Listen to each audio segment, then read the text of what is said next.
Assalamualaikum warahmatullahi wabarakatuh. Selamat sore, salam sejahtera dan salam sehat bagi kita semua. Perkenalkan, nama saya Rega Andika Kusuma, mahasiswa dari Universitas Nasional dari Fakultas Teknologi Komunikasi dan Informatika, jurusan Sistem Informasi dengan NPM 1970065160659. Di sini saya akan menjawab dari ujian akhir semester dari mata kuliah saya Sistem Basis Data, ruang 03. Sini saya sudah berada di PowerPoint. Untuk nomor 1, yaitu dengan soal model ER merupakan suatu representasi logika dari data pada suatu organisasi atau area bisnis tertentu dengan menggunakan entity dan relationship. Beri penjelasan lengkap terkait dengan jenis-jenis entity dan buatlah contoh ERD dengan studi kasus. Silahkan dipilih dalam kurung atau bisa dipilih perpustakaan, sistem akademik, klinik, koperasi, simpan pinjam. Entity atau entitas. Entity atau entitas adalah sesuatu atau objek di dunia nyata yang dapat dibedakan dari sesuatu atau objek yang lain. Entity set atau kumpulan entitas adalah kumpulan dari entity yang sejenis atau dalam tipe yang sama. Entity set dapat berupa yang pertama yaitu objek secara fisik atau nyata berupa rumah, kendaraan, peralatan, dan mahasiswa. Objek secara konseptual atau abstrak berupa persamaan kuadrat, rumus kimia, pekerjaan, rencana, konsep politik, dan lain-lain. Tipe entitas terdiri dari beberapa antara lain. Yang pertama yaitu entitas kuat, yaitu entitas yang mandiri yang keberadaannya tidak bergantung pada keberadaan entitas lainnya. Selanjutnya yaitu entitas lemah atau weak entity, yaitu entitas yang keberadaannya sangat bergantung pada keberadaan entitas lainnya. Entitas asosiatif adalah entitas yang terbentuk dari suatu relasi pedoman untuk menentukan entitas asosiatif, yaitu jika relasi merekatkan dua entitas yang bersifat banyak ke banyak. Entitas asosiatif pada umumnya berasal dari suatu relasi di mana relasi itu memilih makna yang mandiri bagi pengguna. Sini saya sudah membuat ERD dari contoh kasus pada perpustakaan. Aktivitas yang terjadi pada perpustakaan di sebuah universitas. Syarat untuk peminjaman buku adalah menjadi anggota dari perpustakaan. Pada saat mendaftar untuk menjadi anggota dicatatlah nama, nomor identitas atau nomor mahasiswa, dan alamat mahasiswa oleh petugas perpustakaan. Buku-buku yang dimiliki perpustakaan sangatlah banyak jumlahnya. Tiap buku memiliki data nomor buku, judul, pengarang, penerbit, tahun terbit. Sini saya sudah menggambarkan untuk entity relationship diagram dari sistem informasi perpustakaan. Sini saya sudah menggambar flowchartnya bagaimana proses sistem informasi. Sini yaitu entitasnya yaitu mahasiswa dan kartu anggota perpustakaan, di mana kartu anggota yang hanya bisa meminjam, selain anggota tidak boleh meminjam buku di perpustakaan. Entitasnya selanjutnya itu ada buku. Atribut ada nama, nomor mahasiswa, alamat mahasiswa, nomor buku, judul, pengarang, penerbit, dan tahun terbit. Sini ada anggota yang meminjam buku. Sini anggota akan dilayani oleh petugas dan memasukkan data-data yang merupakan dari atribut nama, alamat, ID status, NIM atau NIP untuk dosen, nomor telepon, status mahasiswa atau dosen, alamat. Sini jika belum mempunyai kartu akan didaftarkan menjadi anggota perpustakaan. Jika sudah akan lanjut ke peminjaman. Di sini petugas akan melayani untuk peminjaman buku dengan atribut nomor buku, jumlah yang dipinjam, ID buku, ID anggota. Pinjamnya yaitu tanggal pinjam, tanggal kembali, dan denda. Denda yaitu untuk keterlambatan dalam pengembalian buku. Untuk entitas buku itu sendiri mempunyai atribut ID buku, judul buku, kategori ID, pengarang, dan penerbit. Di sini petugas mendata buku yang akan dipinjam. Petugas juga mempunyai atribut ID petugas, nama, alamat, nomor telepon. sehingga data yang terdapat dalam perpustakaan semua jelas dan dapat dipertanggungjawabkan. Lanjut nomor 2.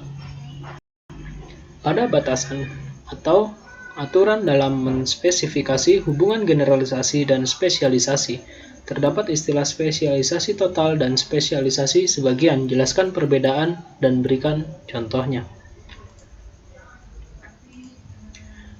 Aturan spesialisasi total adalah proses spesialisasi secara total atau menyeluruh. Spesialisasi total digambarkan dengan garis ganda dari depan supertype. Di sini ada contoh kasus dari klinik atau rumah sakit, di mana keterangannya yaitu pada IRD di atas dapat dilihat bahwa setiap pasien harus merupakan pasien obat jalan atau rawat inap atau spesialisasi total, tidak boleh jenis pasien lainnya. Di sini yang dikhususkan atau diwajibkan adalah pasien obat jalan atau rawat inap. Tidak boleh pasien selain dari itu, yang merupakan tandanya yaitu 2 garis. Selanjutnya ada aturan spesialisasi sebagian. Aturan spesialisasi sebagian apabila proses spesialisasi yang tidak menyeluruh sehingga ada instansiasi yang tidak dapat direpresentasikan dalam subtype. Spesialisasi sebagian digambarkan dengan garis tunggal. Di sini ada contoh studi kasus dari flowchart dari perbengkelan. Sini keterangannya yaitu pada IRD terlihat bahwa supertype kendaraan dispesialisasi menjadi subtype kendaraan dispesialisasi subtype mobil dan subtype truk. Padahal kendaraan bisa saja berupa sepeda motor, dan pada IRD di atas sepeda motor tidak menjadi subtype dari supertype kendaraan dengan alasan tertentu. Oleh karena itu, spesialisasi di atas dinamakan spesialisasi sebagian. Di sini ditandakan dengan garisnya 1, beda seperti yang spesialisasi menyeluruh yang mempunyai garis 2. Selanjutnya yaitu nomor 3. Normalisasi adalah proses pengelompokan atribut-atribut dan suatu relasi sehingga membentuk well-structured relation. Apabila belum normal, akan terjadi anomali antara lain insertion anomali, deletion anomali, dan update anomali. Beri penjelasan lengkap serta contoh anomali tersebut.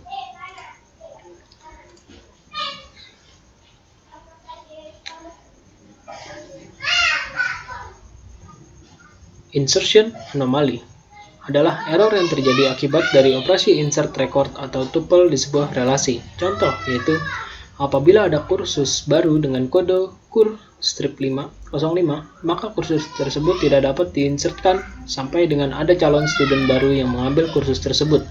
Karena kalau tetap diinsertkan, maka akan menghasilkan nilai 0 pada kolom student ID dan biaya kursus.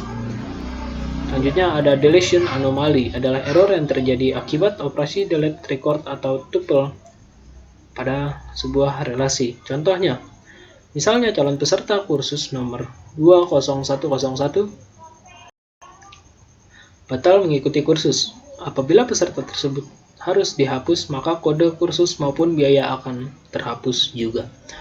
Update anomaly adalah error yang terjadi sebagai akibat inkonsistensi data yang terjadi sebagai akibat dari operasi update atau tuple pada sebuah relasi. Contohnya, apabila salah satu biaya kursus diinstankan maka harus dilakukan beberapa kali modifikasi agar record peserta kursus tetap konsekuen. Lanjut yaitu nomor 4. Beri penjelasan lengkap terkait tahapan proses normalisasi. Normalisasi adalah proses pengelompokan atribut-atribut dan suatu relasi sehingga membentuk well-structured relation. Normalisasi merupakan proses pengelompokan elemen-elemen data menjadi tabel-tabel menunjukkan entiti dan relasinya. Normalisasi ditemukan oleh E.F. Choate pada tahun 1970. Di sini ada tabel dan bentuk normalisasi, yaitu yang pertama ada bentuk tabel normal. Di sini turun ke bawah, yaitu bentuk normal pertama atau 1NF. Sini menghilangkan perulangan grup. Suatu relasi dikatakan sudah memenuhi bentuk normal ke-1 bila setiap data bersifat atomik atau setiap irisan barisan dan kolom hanya mempunyai satu nilai data. Selanjutnya, lanjut ke bentuk normal kedua atau 2NF. Di sini menghilangkan ketergantungan sebagian. Suatu relasi dikatakan sudah memenuhi bentuk normal kedua bila relasi tersebut sudah memenuhi bentuk normal ke-1 dan atribut yang bukan K sudah tergantung penuh terhadap K-nya. Selanjutnya yaitu ke bentuk normal ketiga, menghilangkan ketergantungan transitif. Suatu relasi dikatakan sudah memenuhi bentuk normal ketiga bila relasi tersebut sudah memenuhi bentuk normal kedua dan atribut yang bukan K tidak tergantung transitif terhadap K-nya. Selanjutnya yaitu ke bentuk normal Boich-Quote atau BCNF. Sini menghilangkan kunci kandidat yang bukan determinan. Bentuk normal keempat, 4NF. Menghilangkan ketergantungan join dan bukan merupakan kunci kandidat. Selanjutnya yaitu bentuk normal kelima.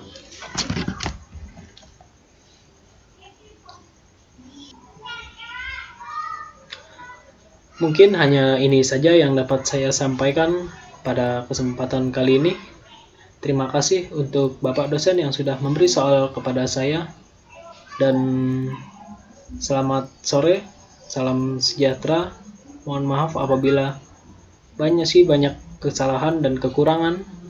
Wabillahi taufiq wal hidayah. Wassalamualaikum warahmatullahi wabarakatuh. Selamat sore, salam sejahtera dan salam sehat untuk kita semua.